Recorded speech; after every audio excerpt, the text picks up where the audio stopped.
Orang tuh tidak mendengarkan radio karena lo mau dengerin radio. Lo dengerin radio karena oke, kebetulan lo di jalan. Jadi intinya gue merasakan kehidupan di sini. Apakah lo dari kecil banyak ke-expose sama makanan sampai pengen punya restoran? Iya, love language keluarga gue tuh adalah makanan enak. Entah dimasak, entah kita pergi makan keluar, tetapi tuh perayaan itu dilakukan dengan makan makanan enak. Di Prambors tuh adalah salah satu tempat gue merasakan kekeluargaan tuh di situ gitu. Image-nya tuh fun gitu. Lucunya sekarang F&B juga begitu gak sih? Iya. Kayak dikiranya seru, nongkrong mulu gitu ya. Yang lu lihat itu general cleaning.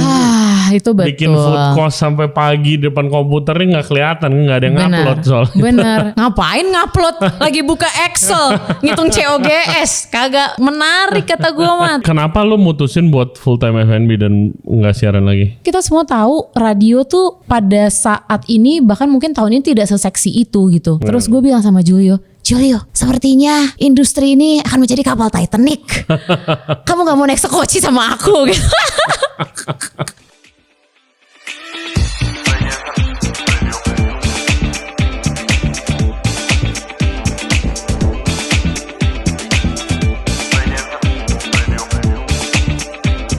Hello everybody, thank you very much for tuning in to the show today. Kali ini kita kedatangan public figure ke podcast kita, Pakita Genushka. Dia adalah seorang penyiar radio.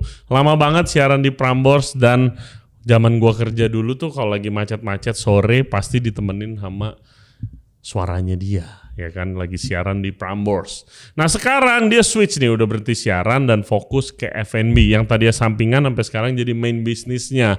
Kenapa dia jatuh cinta banget sama proses berbisnis F&B ini? Mulai dari rice bowl kecil-kecilan yang namanya bansan, lanjut juga ke burger. My favorite kind of burger, very simple, namanya Supper. Sekarang baru buka restoran yang namanya Paling Restoran. Lokasinya ada di Walter Mongin City.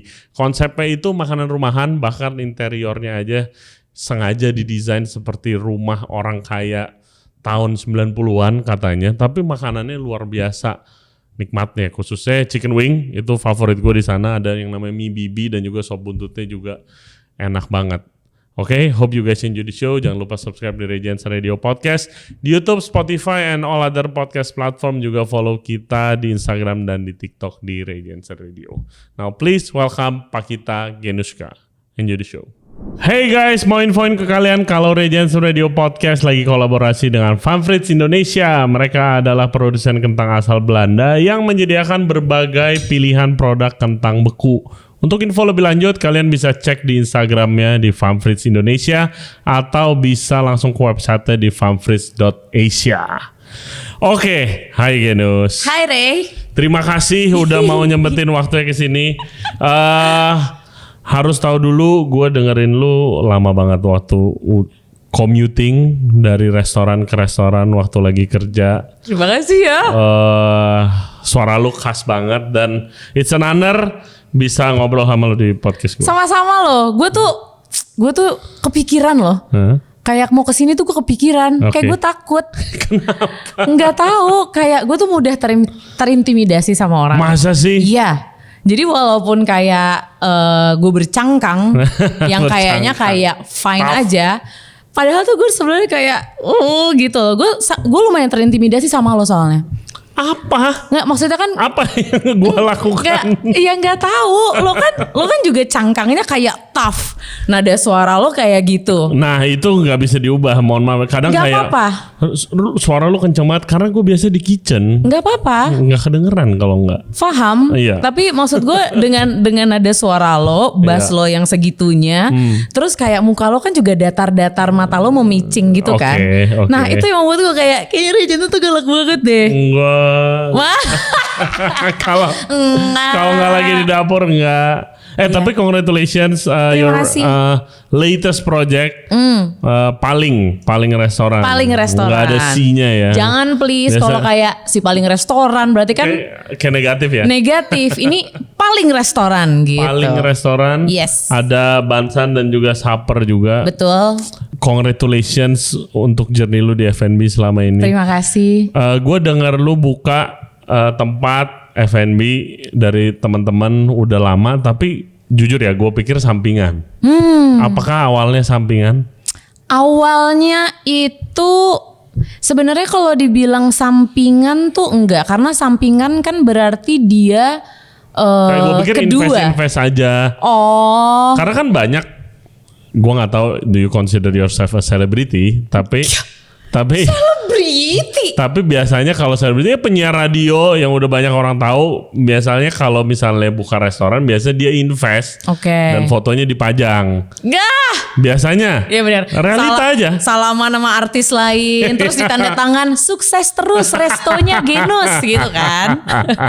Iya, tapi ternyata dari waktu ke waktu kayak, oh ini mah beneran ngurusin. Lumayan. Emang operator. Nggak lumayan sih, gitu. betul. Menjalani, masak juga, apalagi di awal-awal. Jadi pertama F&B gue itu kan Bansan. Bansan itu 2018. Ya. Itu gue benar-benar ya pagi-pagi gue dengan karyawan yang belum terlalu banyak, Iya. dengan ya namanya juga restoran pertama, ya gue pagi-pagi datang shift pagi motong ayam, masak nasi, nguras minyak, Aduh. masih banget minyak bekas kayak Iya. goreng-goreng tepung gitu lagi Iya, kan kayak yang bawahnya sedimennya lengket gitu. Iya, Ih. tapi ya itu juga gue lakukan gitu awal-awal. Apakah lu dari kecil banyak ke-expose sama makanan sampai pengen punya restoran? Iya, love language keluarga gue tuh adalah makanan enak. Iya, sama keluarga Iya gue kan, juga, iya. entah dimasak, entah kita pergi makan keluar, Iya. tetapi tuh perayaan itu dilakukan dengan makan makanan enak. Gue dulu pertama kali masuk ke dapur, gue ingat itu mungkin gue sekitar 3 atau 4 tahun gangguin nenek gue bikin kastengel. Oke. Nenek gue itu gue manggilnya Andung karena darah Padang. Iya. Jadi Andung gue itu menurut gue sampai terakhir beliau masih bisa memasak kastengel adalah kastengel terbaik. Ya mungkin subjektif ya karena gue makan itu dari kecil, tapi ya maksudnya memori si gue. This is memory. Iya, Iya. benar. Ketika gue cemil-cemilin keju edam yang kulitnya merah itu, terus gue lari-lari apa segala macam gue tabur-taburin, gue sudah menganggap diri gue udah mulai masak tuh di Iya. tahun itu gitu, walaupun cuma nabur-nabur keju. Nah itu adalah core memory gue masuk dapur pertama gitu. Oke. Keluarga gue bikin makanan enak, nggak tahu ya, karena menurut gue mindset keluarga bahagia zaman sekarang pun mungkin walaupun sudah langka adalah lo makan bersama-sama Iya, betul. keluarga lo di rumah, entah makanan apapun itu, sesederhana atau semewah apapun itu, tapi semuanya utuh, semuanya sehat, makan enak kan udah kayak itu jarang banget sih. iya kan. Nah Keluarga gue tuh udah jarang banget sejak betul. omah gue yang biasanya tanggung jawab nyediain Untuk makanan feast itu. omah gue meninggal, udah jarang banget, itu makin jarang. Kecuali harus ngatur ya ulang tahun atau apa, Benar. gitu. Effort lah. Special occasion. Iya. Nah, rumahnya orang tua bokap gua, si rumahnya Andung itu adalah keluarga yang membiasakan semua anak dan cucunya setiap hari Minggu, entah brunch atau lunch, itu makan Iya. bareng. Itu gitu. gue ngerasain sedikit elemen itu waktu gue ke Resolusi. Oh iya. Loh, abisnya gue gila kayak masuk rumah orang, dekornya ya. Iya. Itu tujuannya memang. Layoutnya pun Iya. kayak di depannya ada meja kecil. Iya, ada foyernya. Iya, yang biasa buat nyambut tamu gitu Iya. kan, kalau ke rumah ada area foyer. Terus vibe-nya tuh kayak rumah orang yang Benar. zaman dulu ya. Benar. Bukan kalau sekarang kan minimalis rumah orang Iya. biasanya. Ini kayak makan di rumah dan ternyata banyak elemen menunya. Gue inget gue makan mie. Bakmi Bibi. Iya, itu Iya. top banget. Itu lu ceritain deh. Sesimpel namanya bakmi bibi itu gara-gara kalau lo main ke rumah temen lo yang orang kaya, yang bikinin mie-nya di rumah kan pasti bibinya dong. Iya. Kayak Bi, mau mie gitu. Nah, makanya bakmi bibi karena sebenarnya itu emang bakmi rasanya mirip banget mie instan, tapi ya bukan mie instan gitu. Iya. Mie nyemek telur diaduk-aduk Betul, pakai tapi saus rasanya sedikit. semirip itu dan Yes. enak. I Yes. recommend. Terima kasih. Gue makan sop buntutnya juga enak. Iya. Apakah itu resepnya dari lu semua? Nah, jadi di paling restoran ini yang bertanggung jawab atas dapurnya, makanan-makannya adalah partner gue namanya Om Heri, panggilannya Om Well. Oke. Om Well. Jadi di paling restoran tuh saya tidak memasak sebenarnya. Saya cuma kayak icip, setuju, sumbang ide, tapi semua tuh dari si Om Well. Jadi untuk pertama kalinya di dunia per F&B-an ini gue tidak di dapur. Karena ya saya harus mengakui bahwa memang kalau untuk makanan Indonesia itu saya lemah sekali. Oh, susah. Gitu. Susah. Dikit yang ahli yang bisa ekspor makanan itu tuh dikit loh. Iya, dan Om Well tuh gue tuh sampai bilang kayak Om Well, lo tuh nggak boleh semuanya bisa, nggak boleh semuanya enak. Kasian chef-chef lain di luar sana nggak lo bagi. Lo kenal di mana skill dia? Itu juga cerita yang lucu sekali. Gue ketemu dia di gym.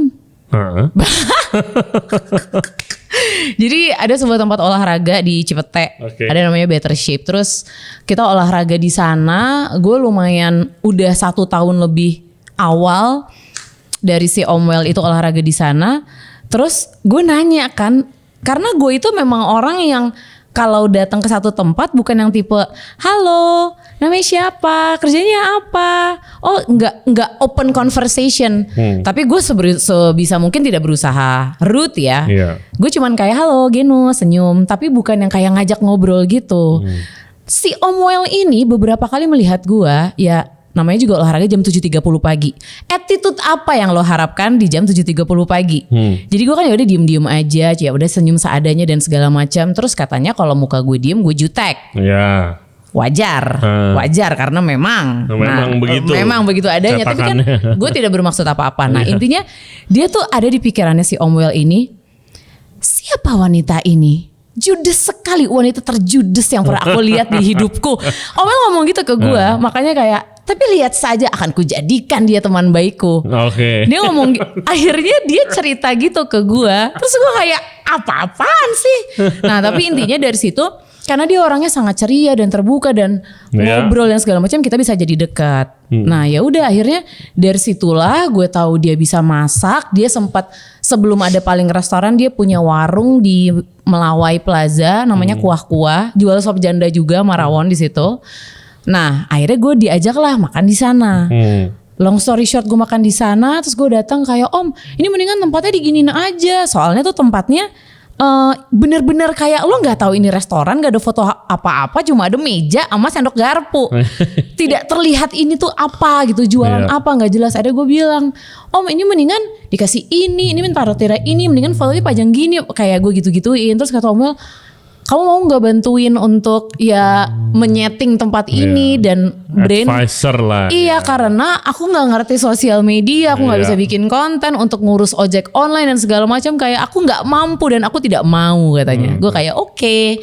Akhirnya masuklah gue dan Danang pada saat itu, karena kita olahraga bareng waktu itu juga di tempat yang sama. Ya udah akhirnya berlanjutlah menjadi Paling Restoran gitu ketemunya. Wow. Lucu, aneh banget. Tapi you guys a good team together. Kelihatan chemistry-nya dapat gitu loh. Gue tuh lumayan di semua lini-lini yang gue lakukan, gue tuh selalu melakukannya bersama teman gue. Di Bansan gue sama Gilang, di Saper juga sama Gilang, ada Almas juga yang kita bertiga di satu SMA bareng. Terus ya nasi goreng gue, si nasi goreng lagi itu juga gue sama sahabat gue, teman kuliah gue. Jadi gue tuh emang sukanya sama teman. Susahnya tuh kalau lagi ada konflik gak sih? Alhamdulillah belum nemu konflik sih. Kayak sesuatu mungkin ya kalau tipis-tipis bete-betean atau kayak mungkin satu lupa apa atau gue lalai apa atau kayak semuanya sih somehow bisa diatasi dengan baik. Malah menurut gue itu advantage karena temen lo tahu lo berbisnis sama mereka, lo udah kenal lama jadi lo tahu nih agendanya apa. Tapi nggak semuanya bisa begitu nah, sih. Nah iya makanya kayak makasih Allah gitu. Kalau di dapur tuh udah ada yang kayak ya kita saling tahu. Gua tahu, dia juga tahu. Oke kita temenan tapi kita nggak bisa sedapur nih. Dalam berbagai macam hal lah. Entah komunikasinya beda lah atau karakternya terlalu sama. Ya gitu. Tapi ada yang bisa kerja sama kayak gue sama Wiro Respati. Ya itu bisa tuh. Bisa. Gue kenal mereka tuh, gue punya yang restoran tadi gue cerita, restoran Indonesia gue tuh dapurnya ada 2 karena gue pengen sebulan sekali tuh ada chef yang pop up. Chef teman-teman aja. Ini di zaman 2015 gue buka 2017 di mana pop up tuh jarang banget. Bener. Kecuali chef-chef hebat. Iya, yang udah punya nama yang punya nama gitu. Atau datang dari luar negeri. Jadi pop up gue mayoritas tuh sepi. Karena yang kenalan gue juga belum banyak kan. Jadi kayak kenalin dong. Ada yang mau pop up, oh ada, entah siapa, oh ya udah, ayo masak gitu. Nah, gue kenal mereka dari situ. Gue dikenalin temen gue. Ini ada yang mau buka burger, sekalian mau cek market, mau masak burger di Fish pop up boleh gak? Oh boleh. Nah dari situ kan namanya pop up kan tektokan menu. Itu adalah momen pertama lo kenal Wiro Respati apa sebelumnya lo udah pernah kenal? Respati gue tahu-tahu doang karena dia pernah jadi sous chef kalau nggak salah di restoran yang sederetan di Gunawarman. Gue lagi di hotel Gunawarman sebagai corporate chef, dia itu kalau nggak salah sous chef di H Gourmet dulu.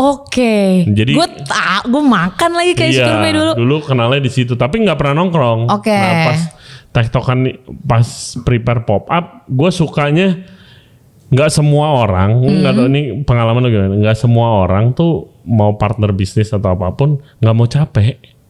Benar. Nah, gue nggak bisa kerja sama orang yang nggak mau capek karena namanya buka restoran tuh capek banget. Pasti. Dan kita lagi di industri restoran, sangat podcast aja ada capeknya kok. Pastilah. Gitu kan, apalagi di kitchen, kayak gue bilang sama mereka, gila. Pati mantap sih di dapur sih. Suatu saat nanti gue pengen dah kayak partneran sama lo orang. Soalnya kayak dari mau capeknya itu sih, gitu nggak semua orang mau capek terus. Akhirnya kejadian di Bura-Bura ini di hotel bar gua, gitu. Ya cocok-cocok aja. Konflik ada tapi ya gara-gara kita udah dekat, tapi ya udah gas aja kalau salah mah gitu. Ngomongin Respati sama Wiro dan teman-teman yang lain kan kami juga tergabung di Paguyuban Burger itu kan. Yes, PBJ. PBJ waktu itu Masta sama Medi juga sempat kesini, gue nonton. Terus menurut gue orang-orang yang ada di PBJ itu adalah orang-orang yang sangat mau capek. Oh iya, setuju. Sangat mau capek. Kayak gue nggak pernah, maksudnya ngelihat mereka itu kan sudah punya banyak gitu ya. Maksudnya dengan berbagai brand, dengan berbagai posisi, kerja dari kapan sampai detik ini udah jadi owner. Tapi tuh ya kalau misalkan kayak terakhir tuh kita masak di Semarang atau apa, bener-bener semuanya yang prepare masing-masing. Kayak emang mesin gitu. Lo tuh masak bukan, ada bedanya orang yang pengen buka restoran karena punya uang. Nah, ada bedanya yang orang mau kerennya, yang mau keren, pengen dapat uang dan segala macam. Tapi ada yang orang buka restoran karena emang mereka suka prosesnya, mereka cinta environmentnya, membuat produk yang akhirnya dicintai orang. Nah itu tuh yang ngebedain mana yang emang mau capek dan gak capek. And there's no secret. Gue pernah sampai gue akhirnya nongkrong sama yang punya union group, which gue ngefans banget the way they operate lah, gitu kan. Sukses banget di mata gue. Terus kayak, aduh, kayak dia ngajak gue nongkrong, lagi ketemu di acara, Ray ayo minum-minum yuk, gitu ke tempat gue. Ya udah, pengen. Terus sambil kayak conversation udah enak, gue nanya aja kayak, kasih gue advice kayak apa, kayak satu aja yang gue bisa ambil dari gue ketemu lu ini supaya gue bisa belajar gitu. Terus kayak there's no secret. Capek punya restoran, tungguin outlet lu tuh lu tongkrongin, jangan udah jadi owner nggak pernah ke outlet.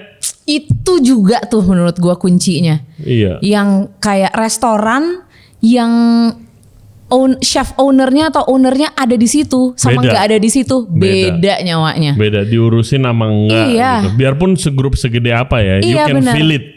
Iya, berasa nyawanya, berasa di produknya.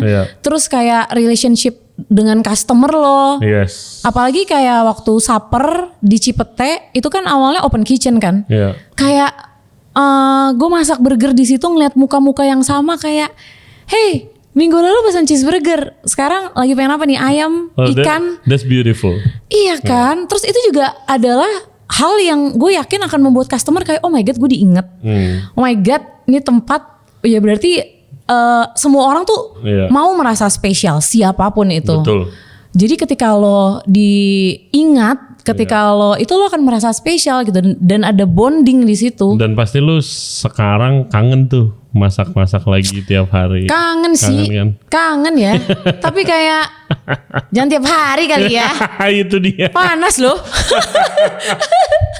Menarik sih. Hey guys, kalau kalian enjoy the podcast so far, thank you very much. Dan jangan lupa subscribe di Ray Jensen Radio Podcast.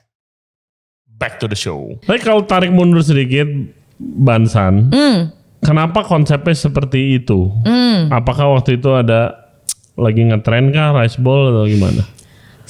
Sebenarnya itu sederhana. Jadi gue dan Gilang itu adalah teman yang kalau misalnya kita lagi nongkrong di rumah siapa, kita lagi ngumpul-ngumpul, pasti tuh gue sama Gilang masak apapun itu.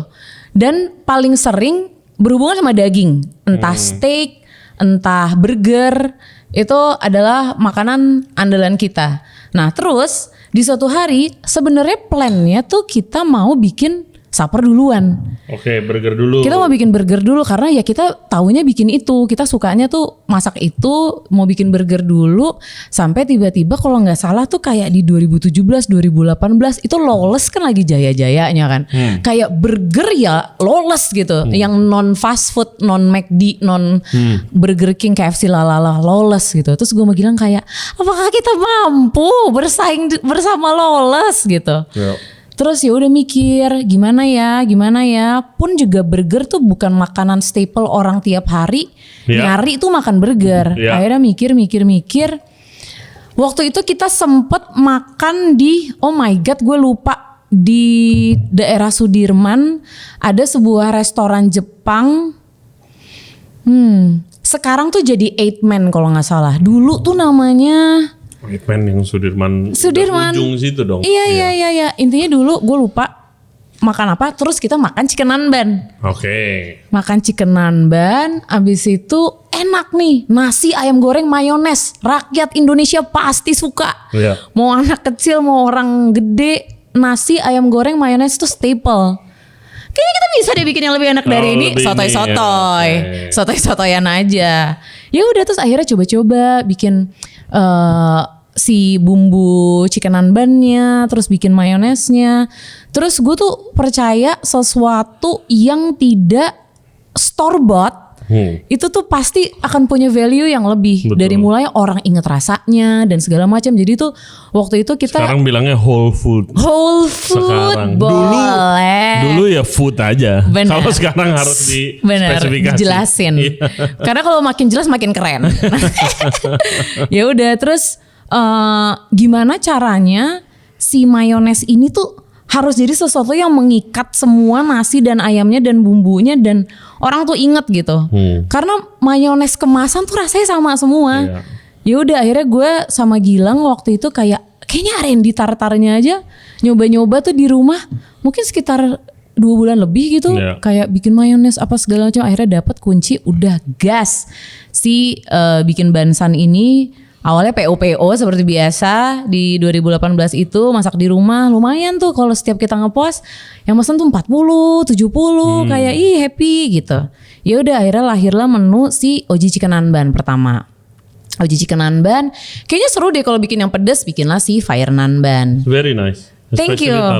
Iya itu my pride and joy si tartar ini. Gue kayak bisa makan tartar pakai apapun. Temen gue beli tartar sama gue kayak 500 gram gitu. Dia di rumah makannya pakai kue tiaw goreng tok tek. Gue kayak wow nyebrang. Tapi pas gue coba wow cocok. Jadi staple. Akhirnya si bansan itu lahir 3 menu. Gue inget banget waktu gue buka toko pun gue cuma menjual 3 menu. Dan akhirnya sebelum gue pindah. Kan gue pindah ke belakang tuh. Tadinya tuh gue di yang Snappy Cipete. Sekarang udah jadi Snappy, gue masuk ke ruko yang di belakangnya. Sebelum gue pindah ke belakang, menunya juga masih 3 doang. Kayak selama 3 tahun gitu lebih. Gue antara bangga atau kayak Genus lo males. Tapi why lo harus nambahin kalau it works? Nah, kan itu business wise betul, tapi kan secara gengsi kita nih kayak masa sih gak ada menu yang lain gitu loh. Tapi ya maksud gue ya ketika 3 makanan ini sudah bisa menghidupi restoran ini bertahun-tahun ya berarti ada sesuatu gitu yang Iya bisa dong. gue banggakan gitu. Ya udah. Exactly. Iya. Sampai sekarang masih 3? Enggak. Oh enggak. Berapa tebak? 4. Oke. Enggak yang banyak-banyak gimana? Enggak, tapi kan kayak di Jepang ada restoran udah ratusan tahun jualan itu doang. Iya. Weh, Iya. itu Cuman bagus kan juga. nggak tahu ya, kayak makin kesini salah internet juga sih. Maksudnya dengan semua bisnis lain dengan variasi menunya dan segala macam kita kepancing nggak kepancing ya. Betul. Gitulah. Betul. Jadi kayak ya udah dicoba aja yang works apa yang nggak apa. Ya seperti itu. Kalau burger akhirnya kejadian. Nah, burger itu terjadi ketika Bansan lagi kayak aman banget nih. Bansan udah aman banget, udah bisa low key ditinggal. Maksudnya kayak gue nggak perlu yang selalu ngetes rasanya. Gue datang buat ngecek ini itu kayak udah nih anak-anak ini udah autopilot. Iya. Akhirnya gue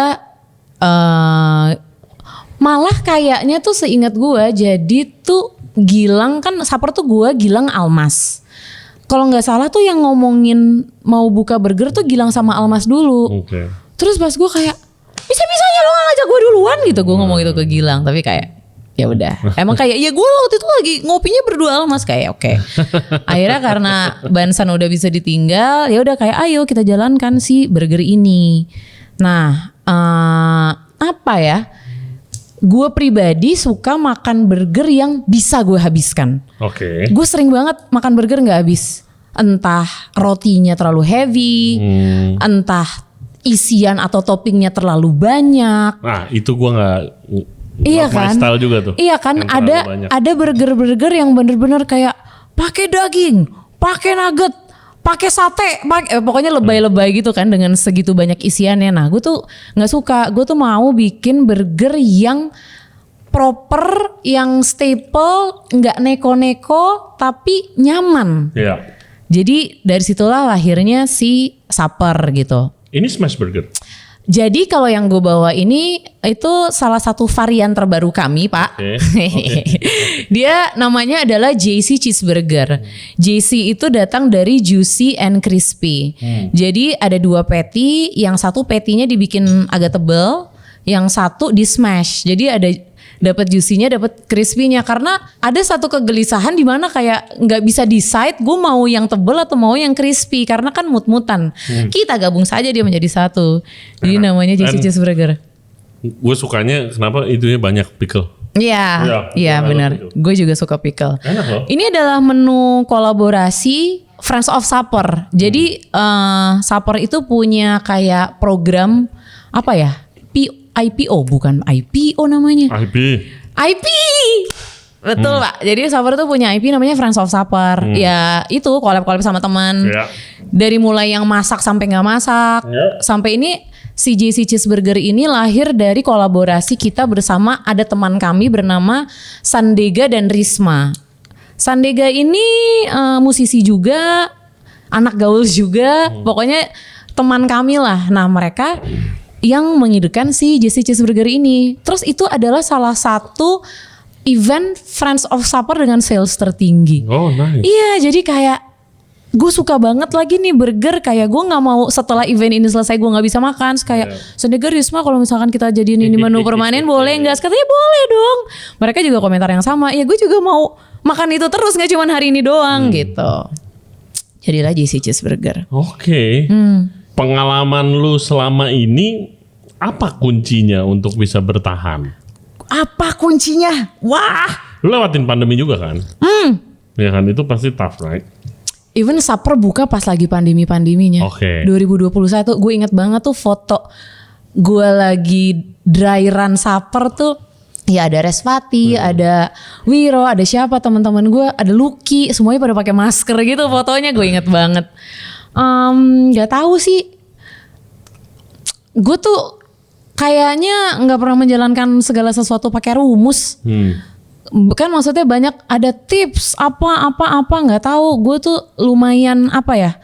Gue tuh lumayan sangat amat percaya diri sama produk. Kayak ketika produknya oke, semuanya akan mengikuti gitu. Dan lo juga serius menjalaninya ya, bukan cuma sekadar produk enak, bye, enggak. Maksudnya marketing apa? ketika lo ada di situ, ketika lo ya punya teman-teman yang juga suportif, teman-teman yang bisa memberi insight gitu. Dan surprisingly F&B di Jakarta, gue nggak tahu ya mungkin peer gue juga tidak terlalu besar, tapi gue sangat amat bersyukur di peer gue semuanya sangat amat suportif. Ya. Lo juga merasakannya kan? Sangat. Banyak banget orang yang nanya, apalagi kalau misalkan kayak gue lagi di luar kota atau kayak Saper pernah masak di Jogja, Saper pernah masak di Bali, terus orang tuh nanya gitu, kalau bisa gitu punya PBJ, lo bisa main sama si chef-chef itu karena gue mendengar karena cerita di sana nggak ada. Yes, nggak ada. Di luar kota tuh segitu kompetitifnya gitu. Dan itu ada alasannya. Udah gue break karena gue sangat sering dapat itu, khususnya lagi di luar kota atau enggak chef luar kota datang. Dan alasannya adalah? Alasannya adalah satu, Wiro. Pak Wiro, community leader. Keren. Nah, jadi ini lagi pandemi, ceritanya lagi pandemi.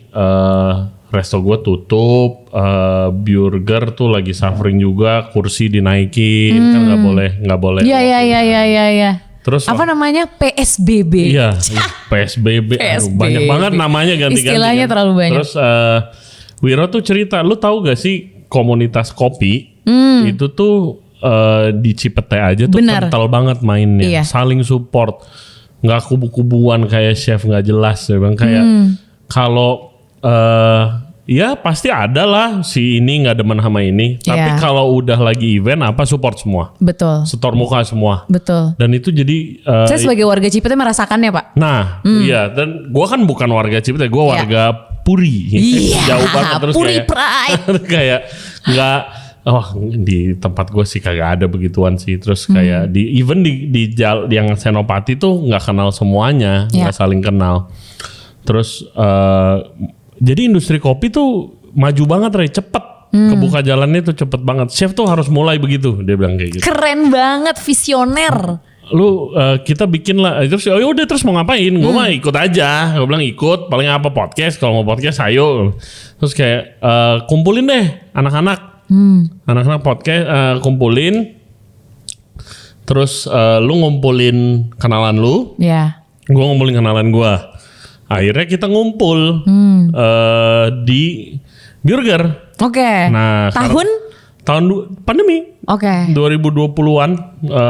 Terus pokoknya baru-baru pandemi lah, lagi ketat banget tuh lockdownnya. Kita semua ngumpul. Terus kan Wiro punya touraber juga. Betul. Media kan. Ada fotografer. Foto bareng kita. Announce kayak oke, kita ada komunitas F&B. Upload-uploadan aja. Nah dari situ habis itu bikin WA group. Oke. Kayak masih ada nggak sekarang? Masih. Ya jadi WA group buat ketawaan aja. Tapi kadang-kadang di situ komunitasnya, kalau menurut gua yang di Jaksel chef-chef tuh mulainya awalnya dari situ. Dari situ oke, komit ya kalau ada apa butuh flyer dulu nih, flyer upload apa staff atau upload event paling standar, upload promosi. Lu sebar, nanti kita upload semua. Yang setor muka. Kalau nggak punya duit, setor muka aja, ntar juga dikasih makanan, minuman gitu kan.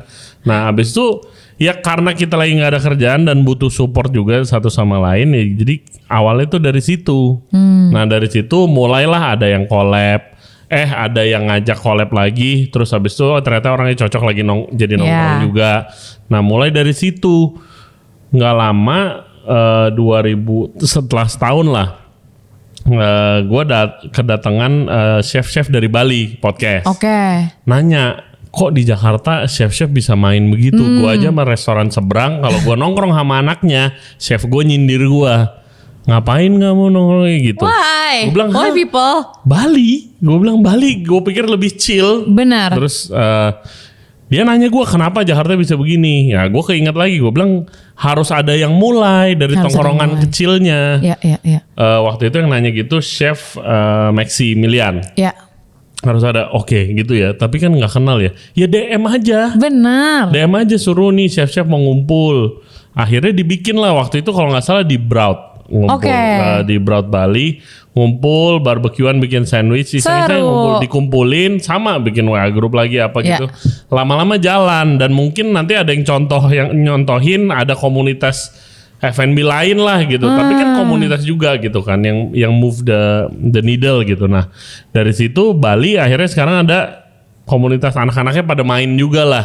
Bagus Gitu. dong. Bahkan sampai kayak gue lihat kayak kayaknya bagus kalau ada F&B podcast tapi di Bali. Oke. Nah, kita partneran sama temen gue di komunitas tongkrongannya lah.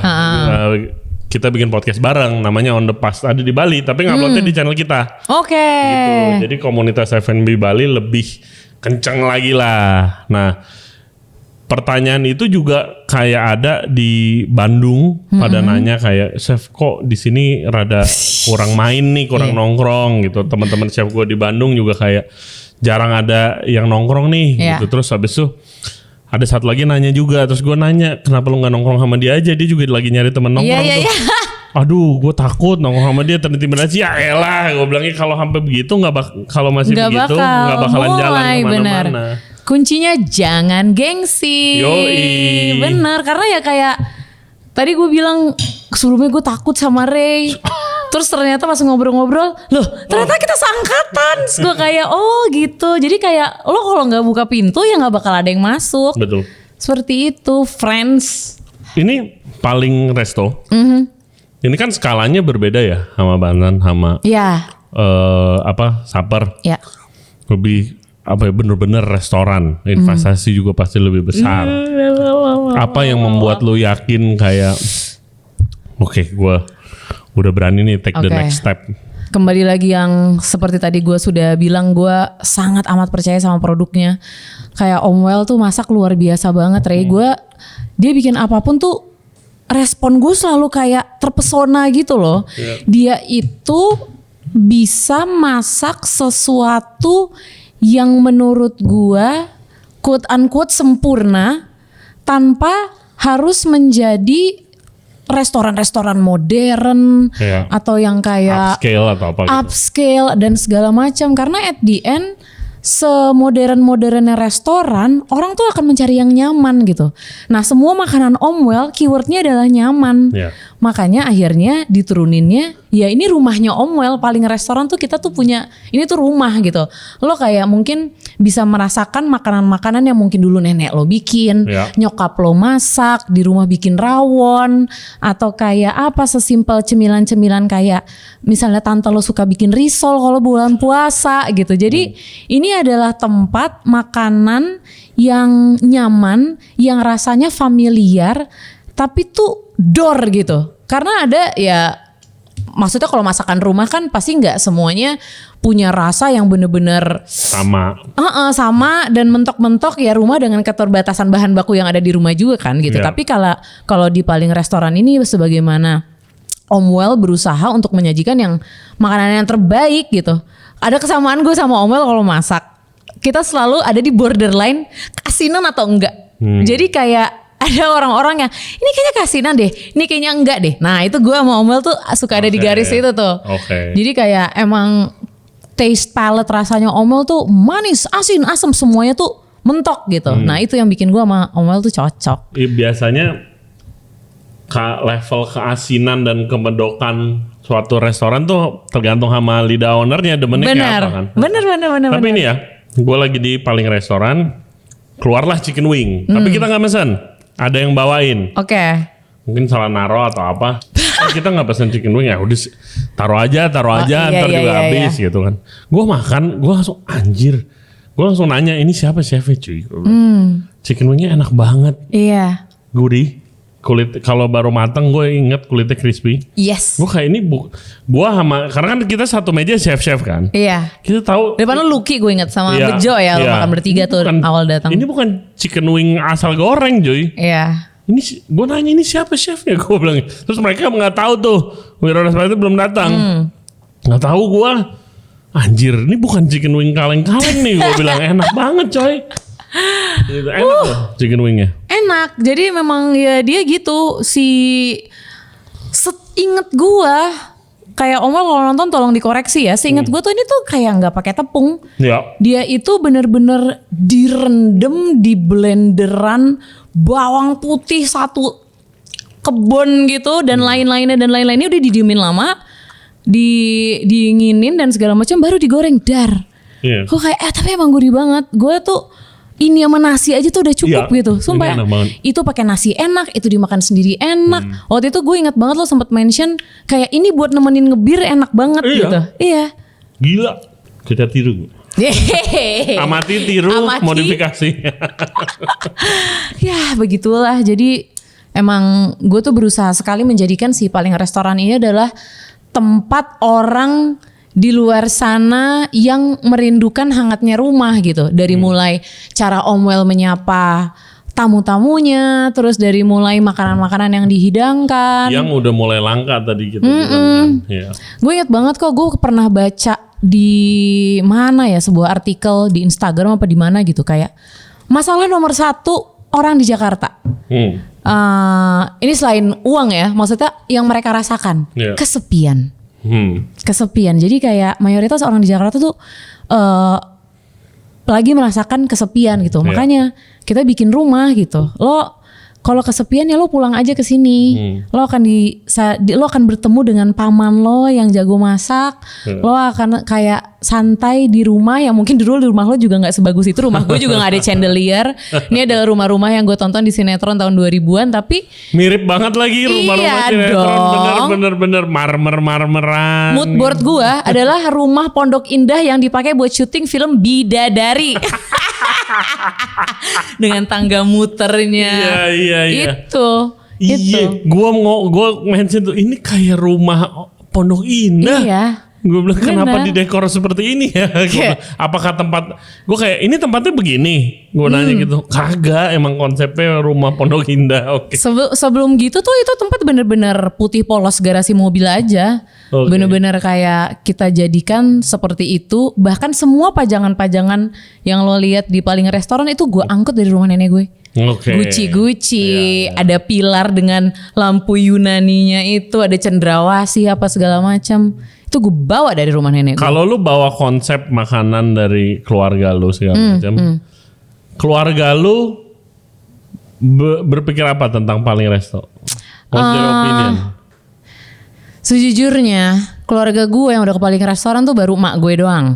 Kayak tante-tante gue tuh belum ada. Tapi sahabatnya tante gue bahkan udah datang. Tante tolong datang ya ke Paling Restoran. Kakaknya bokap gue udah. Tapi kayaknya keluarga besar gue belum. Cuman ya nyokap gue seneng banget sih. Maksudnya akhirnya akhirnya gue membuat tempat yang nyokap gue dan temen-temennya bisa nongkrong.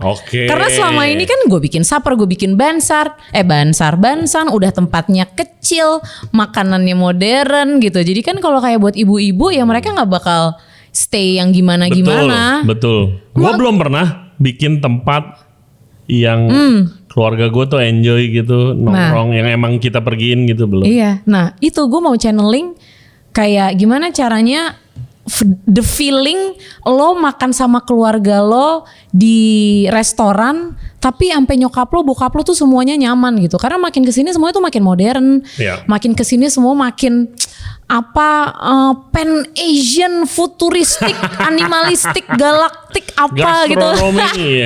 Dan ya itu tuh rekreasional menurut gue. Ya lo insya Allah alhamdulillah punya duit lo bisa coba, tapi lo nggak bakal yang kepikiran makan siang apa ya?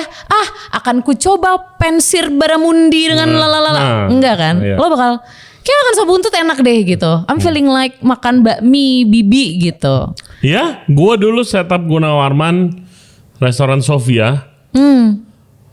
Itu restoran dengan budget yang paling mahal yang pernah gue setup ya kan. Gue udah bangganya setengah mati bikin menu segala macam. Bulan pertama ada let's say 25-30 item request sop buntut. Nah, toh? Habis itu langsung disuruh sama bos gua.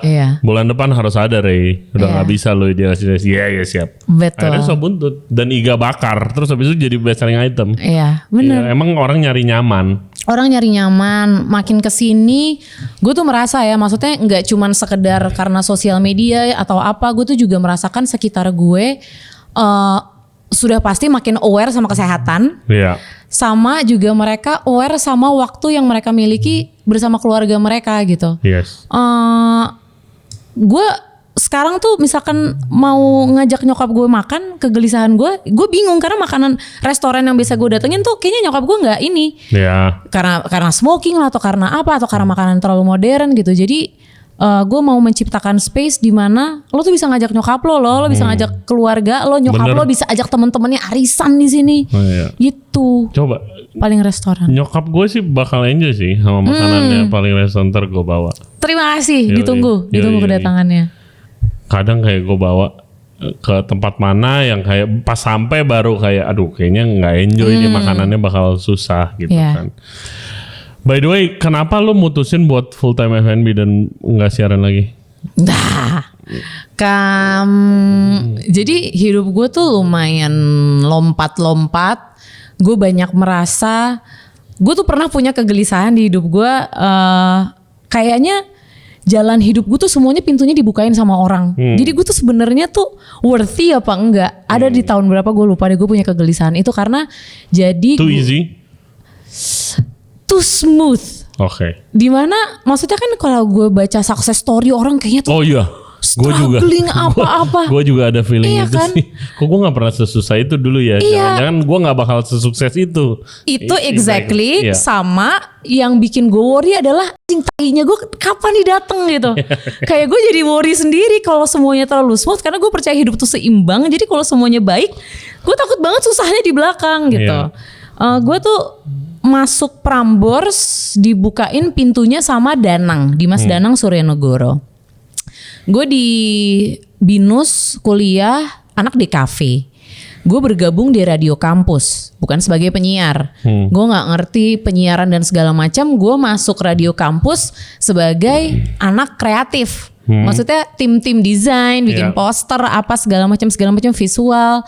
Di suatu hari Prambors di 2011 lagi open recruitment untuk pertama kalinya mereka cari penyiar ke radio-radio kampus. Di situ mereka intinya naruh-naruh flyer lah di radio-radio kampus. Nah gue masuk B-Voice, radio di BINUS. Anak-anak B-Voice pada saat itu kayak ayo kita daftar rame-rame, ayo kita ke Prambors, kita lihat Prambors tuh kayak apa. Terus gue kan gak audisi karena kan gue bukan penyiar, gue gak bisa siaran. Tapi kayak iseng aja ikut yuk, pengen lihat gitu. Si Prambors yang selama ini kita dengerin tuh kayak apa sih, penyiar-penyiar itu kayak apa sih. Karena kan ya Instagram belum kayak sekarang gitu. Lo juga ngelihat orang di Facebook juga gak secepat itu. Ini klik ini nyampe sini ketemu ini dan segala macam. Ke Prambors lah gue. Lagi seleksi itu kayaknya banyak banget deh. Orang-orang dari radio kampus lain ratusan. Terus tiba-tiba lagi dipanggil-panggilin namanya Pakwita Genushka. Saya? Iya silakan masuk. Saya nggak daftar. Loh, ini ada nama kamu di sini. Iya tapi saya nggak daftar. Ya udahlah, orang udah ada, coba aja iseng. Lah siapa yang masukin nama lo? Danang. Oke. Danang nulis nama gue tanpa sepengetahuan gue, tanpa persetujuan gue. Tapi kayak ya udah dari ratusan orang masuk 100 besar. Dari 100 besar masuk 50 besar. Sampai akhirnya gue masuk 10 besar. Wah. Gue sampai kayak bener-bener success story Indonesian Idol dong. Yang kayak aku cuma nemenin teman aku audisi, tiba-tiba aku juaranya, aku Marion Jola gitu. Kayak gitu jalan hidup gue. Terus akhirnya gue nggak keterima tuh dari 10 besar itu. Tapi kayaknya gue dilihat cukup rajin. Karena pada saat itu program direkturnya nawarin kayak, tapi lo mau nggak kerja di sini? Walaupun lo nggak lolos jadi penyiar, ya karena yang lain udah lebih sering latihan dan mereka terbiasa dan mungkin mereka sering MC di kampus apa segala macam. Tapi kamu mau nggak coba kerja di Prambors? Kayaknya kamu cocok jadi produser karena emang gue suka creating program segala macam. Pada saat itu akhirnya kayak oke, let's go, gue terima. Akhirnya gue kerja di Prambors 2011. Job desk pertama gue jadi produser siarannya Nikta Gina dan Indra Bekti. Waktu itu programnya Selamat Begi, Bekti Gina. Yaudah tuh gue jadi produser. Di tahun ketiga keempat gue mikir nih, kayak gue udah stuck. Gue mau kemana ya? Gue mau ngapain ya? Nah disitulah gue kayak apa gue short course masak ya gitu. Ada sebuah mimpi yang tertunda. Kayak gue tuh cukup pede pada saat itu. Kayaknya gue masak enak deh gitu. Ya dengan semua ketidaksempurnaannya ya. Gue sering masakin teman-teman. Benar, gue sering masakin teman-teman gue. Gue suka masakin orang rumah gue suka nyoba gitu. Bikin apa lasanya, pasta-pastaan, steak. Terus akhirnya di 2015 gue memutuskan untuk short course masak. Nah, gimana? Ada namanya Shelley. Oh. Tahu dong? Gua nggak? tahu. Di Lebak Bulus. Cuma pas pandemi tutup, bangkrut kayaknya. Gue dengar tuh, yes. Shelley. Oke. Gue short course di sana, gue ambil kelas yang basicnya yang awalnya sama intermediate. Gue kelas di situ tuh. Nah, tapi kan untuk kelas di situ karena kan dia sistemnya kayak anak sekolah ya. Tiap hari lo masuk 4 jam, gue nggak mungkin sambil kerja. Gue mau ngajuin resign ke bos gue. Kayak iya lo mau shortcut masak, yakin iya segala macam.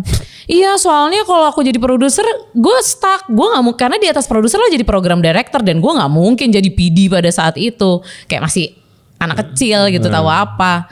Ya udah akhirnya kayak sorry bos, resign bos gitu. Udah nangis Terus besokannya gue di kontak, lo mau gak training siaran? Gue kayak boleh gitu. Kalau gue gak memutuskan untuk gue short course, gue gak akan jadi penyiar. Karena mungkin hal itu bos gue nggak bakal kepikiran hal itu gitu. Akhirnya ya udah berdasarkan gue pernah jadi produser, gue tahu flow-nya, gue tahu how-nya, tapi gue nggak pernah coba siaran. Akhirnya di situ gue training siaran. Kalau dipikir-pikir ya, kayak umur 25, 26 energi tuh datang dari mana ya? Kayak lu tuh bisa ngelakuin semuanya barengan gitu. Di tahun itu gue short course masak, selesai short course, gue sempat kerja di hotel loh. Wow. Ya, gue pernah internship di Hotel Sultan. Kitchen. Wow. Hot kitchen. Itu sambil lu nyiaran? Itu sambil gue training siaran. Gila. Sambil gue punya catering. Wow. Jadi gue sempat bikin ada namanya Your Personal Chef. Masih ada Instagramnya sampai sekarang. Tiap hari gue bikin kayak catering buat kirim-kirim ke kantor gitu. Lumayan lah, kayak sehari tuh ya 30, 20. Lumayan banget. Gue masak sendiri, belanja sendiri ke Majestic pakai daster. Meanwhile gue sambil training siaran, meanwhile gue kerja di Sultan. My God. Kerja energi dari mana gue nggak tahu. Gue tidak tahu. Terus misteri. Iya, gue umur segitu sih. Gue jalani semuanya. Terus gue sambil siaran menjalani semuanya. Ternyata emang makin jejak. Sebenarnya kalau tadi lo sempat bilang di awal-awal masak tuh sampingan gue, hati gue siaran sampingan gue. Oke. Karena gue tahu nih kalau gue tuh punya apa ya? Gue tuh hati gue tuh ada sebuah perasaan gue nggak mau jadi sesuatu yang mediocre. Kayak ya kalau misalkan gue siaran, berarti gue harus siaran tuh bagus banget. Baru tuh gue seriusin tuh jadi penyiar. Sementara siaran gue ya standar-standar aja. Masih? Ya pada saat itu iya dong Ray. Kayak ya mungkin gue bisa siaran kayak gue yang terakhir karena gue udah bertahun-tahun siaran. Tapi di tahun itu kan gue baru training masih kaku banget. I remember waktu gue mau mulai record podcast, itu gue nervous aja setengah mati. Padahal itu diedit dan gak ada yang nonton anyway. Bener. Apalagi siaran yang live. Iya. Gila. Gimana rasanya itu? First day. And you do anything stupid apa enggak? Pastinya. Jadi kalau di Prambors tuh dulu penyiar baru pasti ditaruh siarannya pas lagi siaran sahur. Jadi kayak subuh-subuh, kayak lu terserah deh lo mau ngomong, lo mau bikin kesalahan, do it gitu. Karena ya kayak ya udah kalau shit happen yang denger juga berapa sih gitu kan. Gue inget banget tuh pagi-pagi subuh-subuh, gue gak tidur sama sekali, gue nervous banget, tangan gue dingin, terus gue siaran. Gue inget banget gue mau present lagu Raisa, teka-teki. Terus ya udah gue nyalain mic, set, terus gue nge-freeze. Tapi untuk gue ngomong udah terlalu lama, di atas 10 detik mungkin. Oh my God. Untuk gue gak ngomong ini bakal dead air lebih lama. Terus akhirnya gue kayak cuma kaku doang. Tak, gue langsung play aja lagunya Raisa teka-teki. So operator gue lari dang. Kenapa barusan? Nggak tahu bang, kayaknya error deh tadi soalnya simiannya komputernya. Cari cara, kayak cari alasan aja akal-akalan si miskin. Ya udah kayak momen-momen fatal sih menurut gue cukup banyak ya. Tapi intinya ya senervous itu, dan menurut gue kalau untuk menaruh semua skill dan cita-cita dan harapan gue di penyiar radio tuh gue enggak. Jadi kayak alhamdulillah makin kesini ya kemarin-kemarin lah, gue kan resign dari Prambors tuh 2 tahun Juni, tepat 2 tahun Juni ini 2023. Ya menurut gue itu tuh pure jam terbang yang bisa gue lakuin. Cara gue ngomong, cara gue interview orang dan segala macam itu tuh pure karena jam terbang, karena lo udah terbiasa gitu. Tapi sebenarnya Ya kayak waktu itu yang tadi lo cerita gitu, lo ketemu sama tamu di Bora-Bora. Oh ya Bora-Bora. Yang voice coach. Maksud gue gak punya ilmu itu. Gue gak tahu teori untuk menjadi penyiar radio itu kayak apa tuh gue gak tahu gitu. Jadi ya gue Prambors tuh pure learning by doing. Gila gue ngomong panjang banget sampai gue gak tahu lo tadi lo nanya apa. Gue lupa. Enggak, jadi kenapa lu decide buat berhenti kalau gitu? Apakah nih F&B udah kayak aman banget atau ada yang kurang kah? Jadi perlu kayak gue harus fokus nih ke sini. Tadi gue mau menjawab pertanyaan lo dengan mundur, ternyata gue mundur kejauhan terus gue cerita ngacak-ngacak. Intinya podcast gue tamunya cerita. Iya benar. Akhirnya memutuskan gue untuk udah itu ada 2 faktor, internal dan eksternal. Apa internal lawannya alternal? Enggak dong. Eksternal ya benar ya. Benar. Kira-kira in and out oke. Internal gue adalah karena gue sudah ada di radio itu selama 12 tahun. Walaupun gue siaran baru sekitar 8 tahunan. Tapi tuh topik siaran itu doang. Gue udah capek.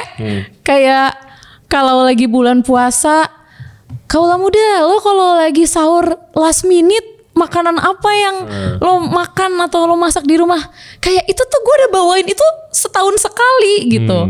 Atau mungkin kayak perdebatan bubur diaduk nggak diaduk, kayak udah cukup, intinya tuh gue had enough rasanya. Gue ngerasa untuk menjadi penyiar yang lebih, kayaknya gue udah nggak mau se-effort itu. Tapi gue sudah berada di, menurut gue pada saat itu adalah ya salah satu radio anak muda terbaik. Dengan senior gue yang sekarang juga udah jadi orang.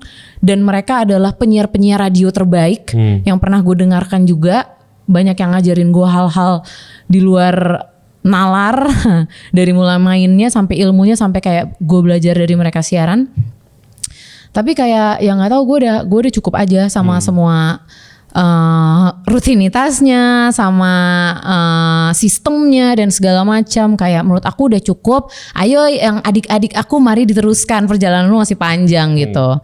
Terus kalau faktor eksternalnya, ya gimana ya, maksudnya kita semua tahu radio tuh pada saat ini, bahkan mungkin tahun ini tidak seseksi itu gitu. Orang tuh tidak mendengarkan radio karena lo mau dengerin radio. Lo dengerin radio karena kebetulan lo di jalan.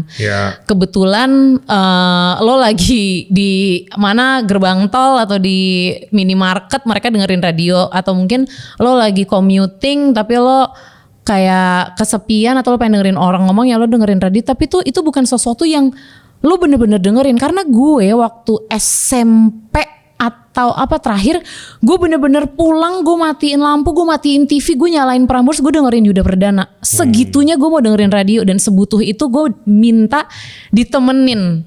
Denger orang ngomong, denger orang berinteraksi, terus juga lagu-lagunya. Sekarang kan lo mau tidur scroll lagu, nggak usah nungguin radio launching. Bener, lo langsung ya udah cari, lo pilih yang lo mau gitu. Jadi karena sudah tidak ada urgensi untuk mendengarkan radio sebegitunya, gue merasa kayaknya radio, lu lihat potensi itu lah. Kayak masih panjang gak ya umurnya. Terus pada saat itu banyak hal-hal yang ingin gue lakukan, tetapi akhirnya tidak bisa dilakukan karena banyak faktor. Dari mulai ya let's say budget salah satunya, dan yang paling utama gitu. Mungkin ya dengan semua media-media yang lebih berkembang dari radio, akhirnya pengiklan juga udah gak berebut itu lagi untuk ngiklan di radio. Jadi gerakan lo juga makin terbatas, komunitas semakin kecil. Jadi intinya gue merasakan keredupan di sini. Terus gue bilang sama Julio, sepertinya industri ini akan menjadi kapal Titanic.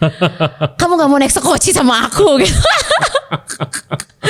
Ya udah akhirnya kayak ya udah Prambors, terima kasih banyak, gue mendapatkan banyak sekali keuntungan dari lo di hidup gue. Dari mulai orang kenal gue, dari mulai gue tuh setiap siaran gue selalu promoin restoran gue, Ray. Kayak Bansan, Saper, nasi goreng. Harus dong. Harus lah, maksud gue dikasih etalase sama Prambors. Ya lo harus manfaatkan itu gitu. sejauh ini tidak ada yang menegur kayak kamu jangan ngesebut restoranmu terlalu banyak, nggak ada. Jadi kayak saya lakukan terus. Bahkan gue juga akhirnya gue create program-program yang oke, misalkan ngumpul sama kaula muda ya di restoran gue. Misalnya bikin menu kolaborasi yang nanti makanannya akan dikirimkan sebagai hadiah kuis. Kayak banyak banget akhirnya promo-promo atau engagement apapun yang bisa gue lakukan, gue gabungkan di semua yang gue lakukan ini, radio dan si makanan gitu. Menyenangkan banget, banyak banget sih. Maksudnya Prambors tuh ngasih banyak banget sih sama gue. Ngasih gue ketemu Dua Lipa. Wow. Gue interview Dua Lipa 2 kali loh. Gila. Dengan bahasa Inggris gue yang sangat tidak bagus. Untungnya partner gue jago banget bahasa Inggrisnya, Mario. Jadi kayak gue malunya cuma setengah. Karena at least Dua Lipa ngobrol sama Mario. Kayak banyak banget gue ketemu orang-orang. Waktu itu gue ketemu former presiden Bapak Jokowi. Gue sempat interview. Kayak banyak banget lah orang-orang yang lo gak expect lo bakal bisa ketemu dan berinteraksi sama mereka kalau bukan karena ya gue di Prambors gitu. Berat gak? Apanya? Waktu mau ninggalin? Ih gila Pak, gue nangisnya seminggu bro. Oh ya? Parah. Karena ya Allah, gue tuh bener-bener, gue tuh adalah orang yang benar-benar menaruh hati gue dimanapun gue berada gitu. Jadi soalnya pun sahabat-sahabat gue banyak banget yang lahir dari situ gitu. Karena buat gue friendship tuh adalah salah satu aspek yang penting. Karena gue lahir, bukan gue bilang keluarga gue tidak harmonis ya, tapi keluarga gue tuh bukan keluarga yang affectionate. Kan lo pasti punya temen yang kayak orang tuanya kayak anakku sayang, betul. papa bangga, mama bangga, ayo pokoknya kita tiap weekend makan bareng atau tiap malam sholat jamaah bareng. Kan ada keluarga yang segitunya. Nah keluarga gue tuh adalah keluarga yang oke, kamu di rumah, minggu kita makan tapi di kamar masing-masing gitu loh. Kayak gue perhatiin lo perhatiin gue, kita saling support. Kalau ada yang salah ditegur. Kan food tadi. Betul. Nah, jadi gue mendapatkan si affection itu semua dari teman-teman gue. Jadi di Prambors tuh adalah salah satu tempat lahirnya gue merasakan kekeluargaan tuh di situ gitu. Ya apalagi kita nginget industri radio dari zaman dulu yang bener-bener di kantor ya nongkrong. Lo tuh main tapi lo bisa kerja. Kayak gue tuh produser pagi bertahun-tahun, jam 5:30 udah nyampe sana, tapi gue bisa nongkrong di kantor sampai 11:30. Ngapain gue bilang? Orang ngeliat dari luar kayak lo kan juga gak dibayar di sana, kayak udahlah pulang istirahat. Ya tapi mau main kan, kalau capek kerja main. Tapi image-nya tuh fun gitu. Gue sebagai pendengar ya dulu dari berangkat sekolah, pulang sekolah sampai kerja dengerin di mobil, kayak pasti kantornya tuh seru banget deh. Seru banget. Gitu kan. Seru banget sumpah. Kayak mungkin itu juga gitu yang akhirnya banyak orang yang pengen kerja di Prambors, banyak orang yang pengen kerja di radio karena mereka merasakan vibe itunya gitu dari penyiar yang cerita dan segala macam. Terus mungkin ada siapa staff program, orang bikin skrip atau produser, operator masuk, terus mereka bisa kayak bercanda-bercanda inside jokes apa yang terdengar kayak hangat banget. Itu yang nyampe ke pendengar dan akhirnya kayak wah, tahun berapa tuh orang tuh kayak segila itu ngantri anak magang mau magang di Prambors. Gue bacain CV-nya tuh bisa sampai kayak 80. Banyak banget gitu orang tuh mau kerja di Prambors gitu. Segitu keluarganya, segitu nongkrongnya. Lucunya sekarang F&B juga begitu gak sih? Iya. Kayak dikiranya seru banget. Nongkrong mulu gitu ya. Yang lu lihat itu. Betul. Bangun pagi bersihin minyak, general cleaning. Itu betul. Bikin food cost sampai pagi depan komputernya nggak kelihatan, nggak ada yang ngupload soalnya. Bener. Ngapain ngupload? Lagi buka Excel, ngitung COGS, kagak menarik kata gue mah. Tapi ya apapun kesusahannya sih di industri yang kita lakukan ya, maksudnya ya ketika lo melakukannya dengan happy. Ya itu sih nggak ada capeknya sih. Maksudnya gue ngeliat orang-orang yang mereka tersiksa, mungkin kayak rumah di Cibubur, kerja di Sudirman, commuting naik KRL, ngerjain sesuatu yang nggak mereka suka. Itu gue kayak itu kan abis jiwa lo coy. Gue nggak bisa ngeluh nih kalau begini. Iya gitu. Bener, malu mau ngeluh tuh malu. Gue ngeliat orang kayak di duku atas berbondong-bondong ngantri kereta masuk desek-desekan. Gue bangun tidur tuh lagi males kerja, terus gue ngeliat JKT Info hari ini kereta apa membludak. Gue kayak malu lo Genus, lu enak gitu, lo bisa ngelakuin apa yang lo suka dengan nyaman, lo males kerja, malu lo gitu. Betul, setuju sekali. Oke, pertanyaan dari Bella Syabela. Gue tahu nih ini pendengar Prambors. Oke. Jadi gue kenal dia karena dia adalah Directioners. Dulu zaman-zaman One Direction lagi kayak dar der dor. Oke. Prambors tuh sering bikin acara apa ngegather si Directioners ini, dia salah satunya. Oke. Bella. Nah, pertanyaannya, apakah Kak Genus pernah gagal dalam membangun sebuah bisnis atau apapun lah kegagalan? Kalau pernah, gimana cara move on-nya dan apa yang bisa dipelajari dari kegagalan tersebut? Gagal dalam bidang apa dulu nih? Gagal ya. Percintaan? Oke. Gagal tuh sebenarnya kan relatif dan perspektif. Kayak lo menganggap itu gagal, belum tentu yang menurut gue gagal, menurut orang itu mah belum gagal gitu. Tapi balik lagi ke yang gue bilang, kok gue ngerasa ini semua smooth? Iya. Karena menurut gue belum pernah sih yang kayak gagal gitu. Itu tuh yang bikin gue takut juga kan, kayak malah kapan gue gagalnya gitu. Iya, belum tentu. Iya benar-benar nggak semua orang harus gagal, tapi kan ya sewajarnya tuh pasti ada gitunya. Gue tidak menilai gagal, tetapi kan ya memang ada beberapa brand gue yang kayak tadi gue bilang gue pernah punya catering atau apa, tapi gue tidak menganggap itu gagal karena gue berhenti karena gue cuma punya 2 tangan, gue nggak bisa ngejalanin semuanya. Betul. Jadi ya udah itu berhenti. Terus kayak waktu pandemi gue bikin si spaghetti kejunya nggak pelit itu juga tadinya gue sempat jualan, tapi kayak udahlah jualannya pas bulan Ramadan aja. Jadi sampai sekarang gue setiap Ramadan tuh gue masih masak tuh. Si kejunya nggak pelit. Ya gue tidak menganggap itu gagal. Gagal enggak sih, alhamdulillah so far baru kayak ya obstacle standar lah, karyawan lah. Dari tergantung perspektifnya sih. Iya, gagal. Karena kan gue pernah tuh waktu itu kayak diundang, ya lo ikut talk show apa, lo cerita-cerita bisnis lo. Gue denger kayak bisnis owner lain adalah yang dibawa kabur duitnya karyawan sampai 200 juta, sampai dia harus bangkrut, amit-amit. Untuk meja lo kayu beneran ya, bukan plastik. Jadi bunyinya tep gitu. Terus ada yang pernah restorannya kebakaran, seruko, astagfirullahalazim, yang sampai bikin kayak alhamdulillah ya Allah terima kasih atas jalan dan berkahmu, tapi kayak gagal sih insya Allah ya.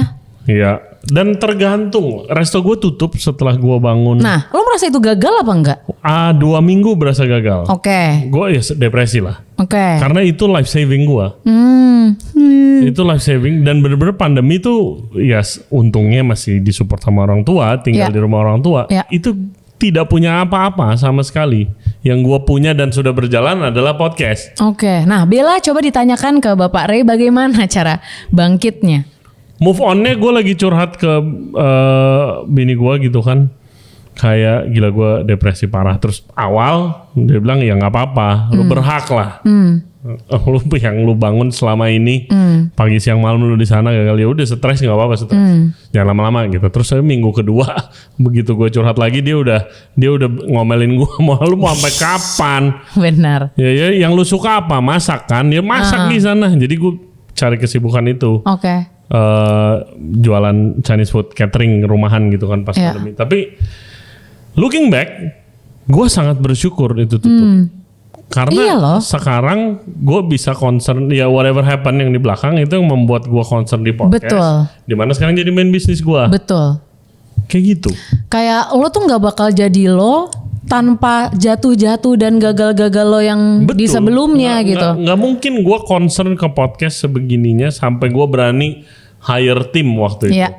Kalau gue masih sibuk di restoran, gitu itu pasti ya sibuk di restoran ya podcast naiknya kalau lagi ada aja kita lagi ada waktu ngedit gitu. Tapi kan nggak begitu kejadiannya gitu kan. Justru karena itu jadi makanya yang hal klise yang is how you react gitu kan. Ya benar, habis itu lo mau ngapain?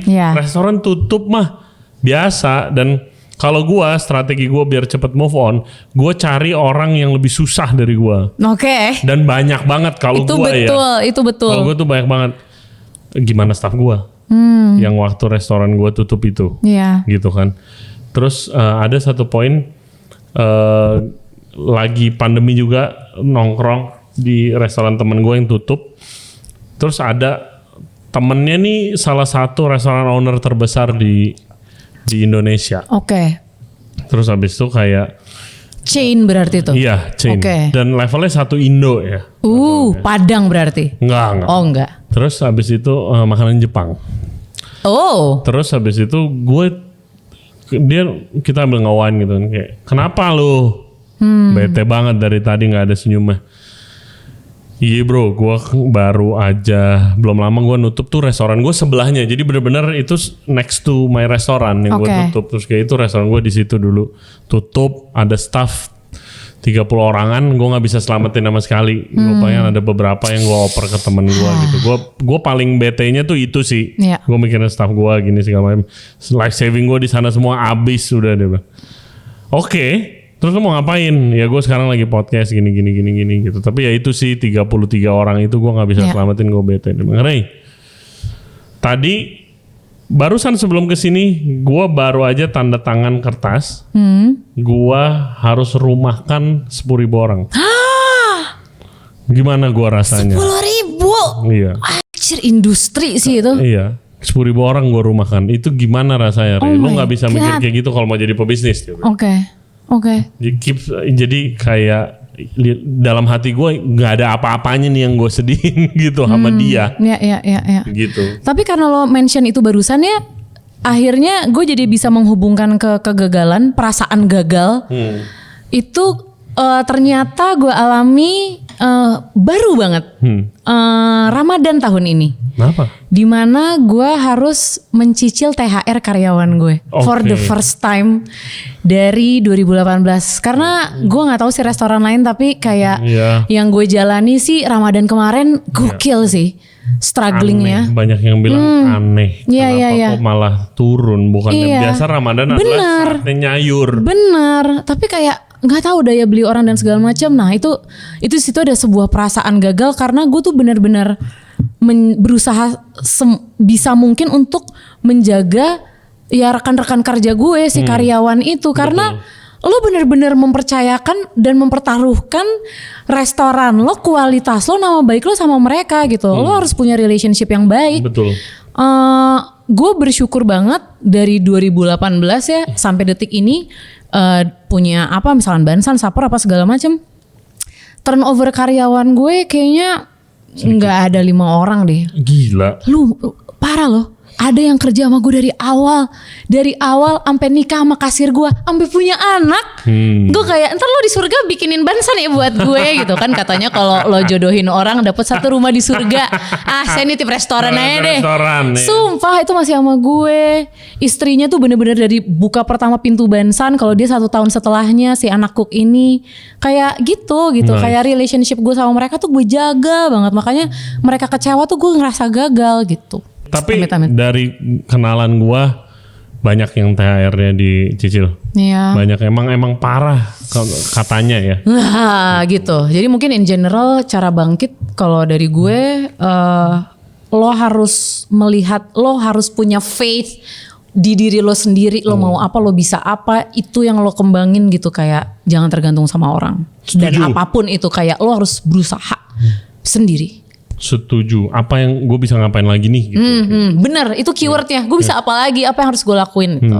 Terakhir dari Burger City Boy. Keren, Masta yang sekarang udah jadi Yakitori City Boy. Iya, Yakitori City Boy. Kenapa nggak Yakitori Sashimi City Boy? Kenapa masih burger? Izin bertanya Chef, akankah Si Paling Restoran, tuh kan lo nyebutnya aja udah salah Masta, akan ekspansi ke Si Paling Cafe? Sama bagaimana R&D yang dilakukan sama Paling Resto, karena semua makanannya rasanya mutakhir. Mutakhir. Ya, R&D-nya tadi udah diceritain sedikit banyak. Iya. Sama apakah akan ada Paling Cafe, Paling Bar, Paling Gila. Gue tuh bercandaan gue sih kemarin sama partner gue kayak ini kan makanan Indonesia nih udah saklek nih, kalau Genus bisanya makanan barat atau apa, kita bikin aja the most restaurant. The most restaurant. Ya tapi enggak sih, gue belum mikir terlalu jauh. Gue sekarang masih mikir ini kayak anak masih kecil banget, masih bayi banget, masih 2 bulan. Gue masih apalagi dengan job desk gue yang tidak pernah gue lakukan sebelumnya di branding dan marketing ini, gue lagi berusaha untuk kayak apa yang bisa gue lakuin ya supaya restoran ini bisa semakin banyak orang yang tahu, semakin banyak orang yang coba, karena ya seperti yang tadi Mas Ta bilang, rasa makanannya Om Well tuh mutakhir. Dia tuh bisa dia tuh kayak masak tuh saklek gitu. Lo tuh absolut, rasanya tuh absolut. Gue selalu bilang sama Om Well tuh, Om Well rasa makanan tuh absolut gitu. Absolutely delicious. Absolutely delicious. Jadi untuk para pemirsa, subscriber podcast Ray Jensen Radio, ayolah ke Paling Restoran lah, cobain lah. Aku yakin kamu sekali coba jatuh cinta. Kalau kamu bilang makanan Paling Restoran gak enak, cari gue yang bayar. Anjay. Tapi itu sebuah janji, sumpah. Oke, enak. Promise. Enak. Gue rekomen chicken wing. Yes. Mie bibi. Itu kan pas gue masih takut sama lu. Kan pas lu datang ke Paling Restoran berarti gue masih takut dong. Kayak gue ngeliatin Ray makan dari atas, dari jauh, kayak dia ngangguk-ngangguk. Gue seneng banget. Aduh. Enak. Tapi beneran guys. Enak. Insya Allah, bismillah, amin. Gue inget ada waktu itu gue direkomendasi nasi goreng tapi lagi habis waktu itu. Nasi goreng apa tuh? Ada nasi goreng telur asin kayaknya. Oke. Nasi goreng telur asin. Ya. Yes, di Walter Monginsidi nomor 36. Nomor 36. Jangan lupa supper kalau lagi mau burger sama bansan. Benar. Kalau mau nasi. Dimana? Sosmed aku @pgenuska. Yes. Pgenus CHKA. Ada @bansanjkt, ada @saperjkt, ada @paling restoran. Kalau mau dicek karya-karyaku apa saja, kesana ya. Oke. Guys, terima kasih buat yang udah nonton dan dengerin podcast kita kali ini. Jangan lupa subscribe di Ray Jensen Radio Podcast di YouTube, Spotify, and all other podcast platform. Juga follow kita di Instagram dan di TikTok di Ray Jensen Radio. Terakhir, thank you very much buat Farm Friends Indonesia untuk kolaborasinya. Terima kasih. Kalian bisa reach mereka di Instagram Farm Friends Indonesia atau ke website di farmfriends.asia. See you next time. Bye-bye.